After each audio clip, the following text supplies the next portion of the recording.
Sa oras ng ingay, tahimik ang puso ng bayan. At sa dilim ng pagdududa, liwanag pa rin ang panata.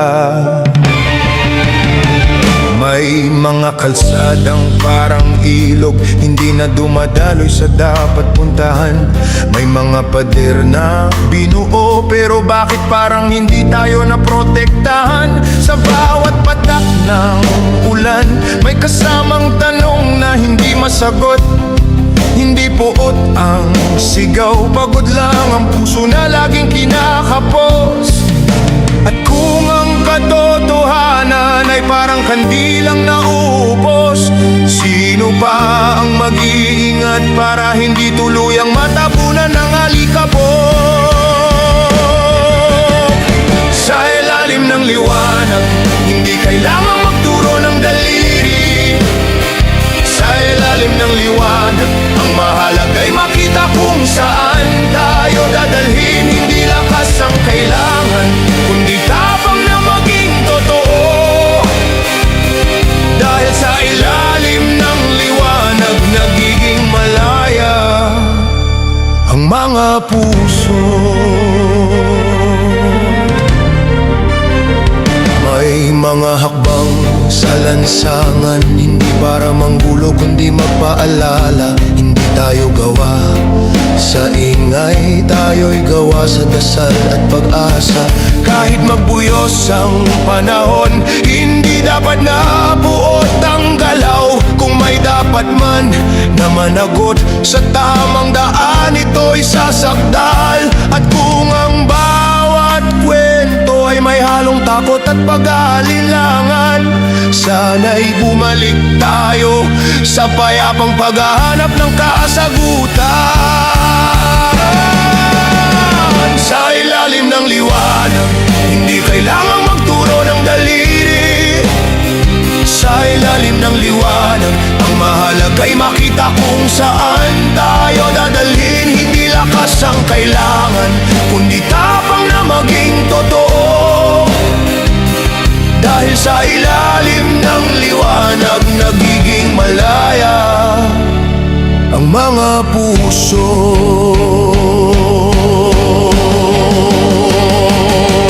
Kung saan may unos, doon may aral.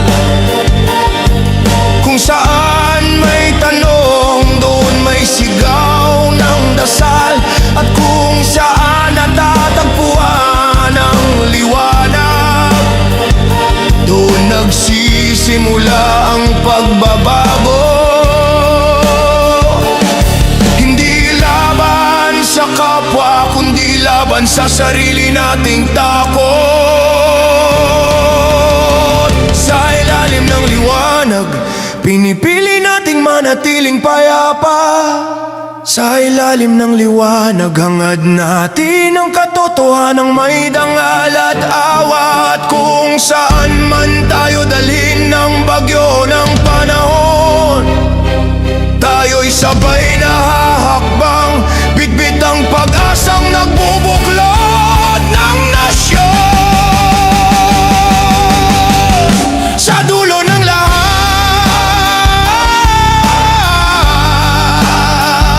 hindi lakas ang magtatagumpay, kundi liwanag, kundi katapatan, kundi kapayapaan.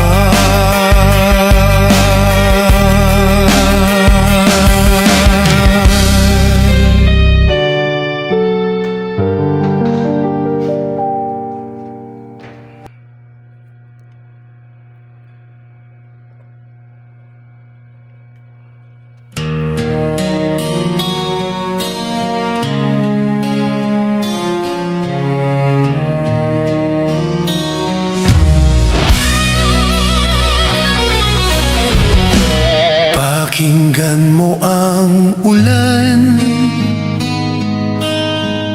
bawat patak may pangalan. Bawat agos may kwento at bawat katahimikan may kasalanan.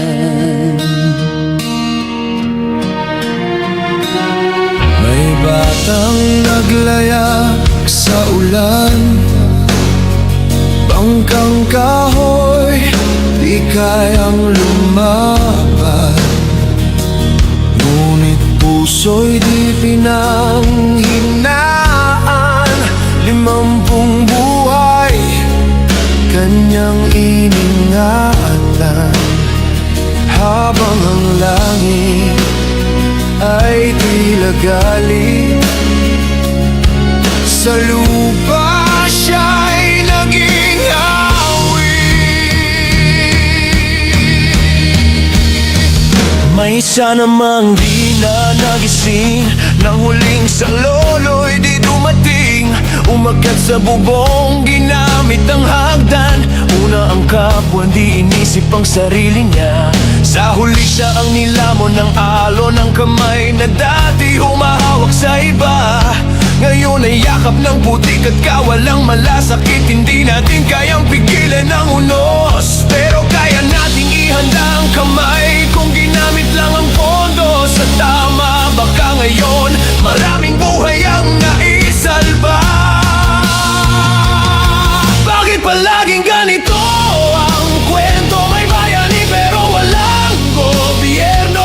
Ang ulan ay hindi kalaban ng kapabayaan, yun ang tunay na dilubyo. Sa gitna ng baha may puso pa ring lumalaban. Alaala ng unos hindi kailanman malilimutan. At mayamang ngayon ay mag-isa na, mga pangalan at alaala na lang ang dala. Mga anak, batang anghel at isang asawa, ngayon ay larawan na lang sa gitna ng baha. Paano mo bubuhatin yon kung bawat hakbang mo ay alaala ng kahapon? Saan kayo nung kailangan namin? Sigaw ng hangin, sigaw ng daan. Wala kaming kagamitang makapagliligtas, pero may puso kaming lumaban. Hindi kami mga santo, pero kami ang tunay na tao. Pagkaon ng araw, putik at asal, katahimikan na lang ang sumasakal. Mga bangkay na tila tulog sa daan, saksi ang langit sa kabiguan ng bayan. May mga mata pa ring bukas, naghihintay sa tulong na di dumating kailanman. Hindi ulan ang pumatay, kundi ang bulag na sistema. Hindi bagyo ang sumira, kundi ang tahimik na pamahalaan. Habang may nagsasaya sa bulwagan, may bata sa bubong na lumulubog dahan-dahan.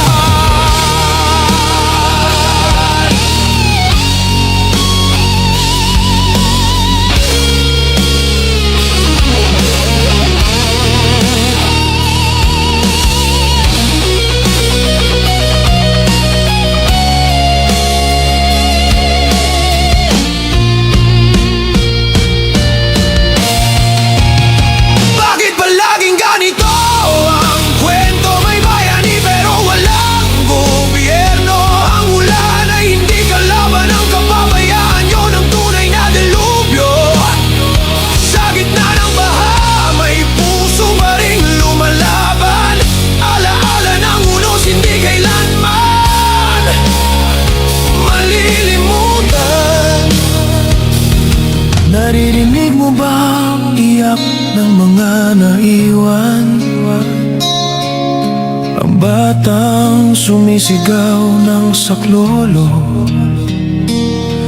ang amang hindi makatingin sa langit dahil bawat patak ng ulan ay pangalan ng anak. At sa bawat himig ng sirena ay isang paalam na di narinig.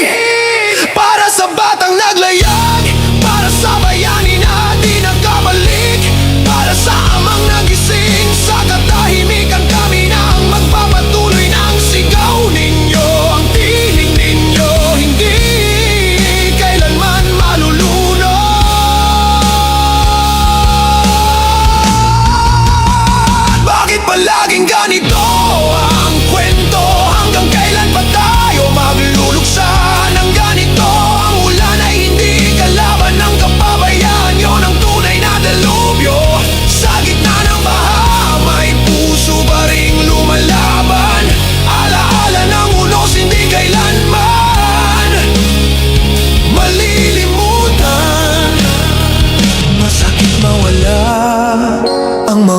pinaghirapan, mas masakit na mawala ang mga mahal sa buhay. Ang bahay dumaraan lang, pero ang kapabayaan matagal na nanatili.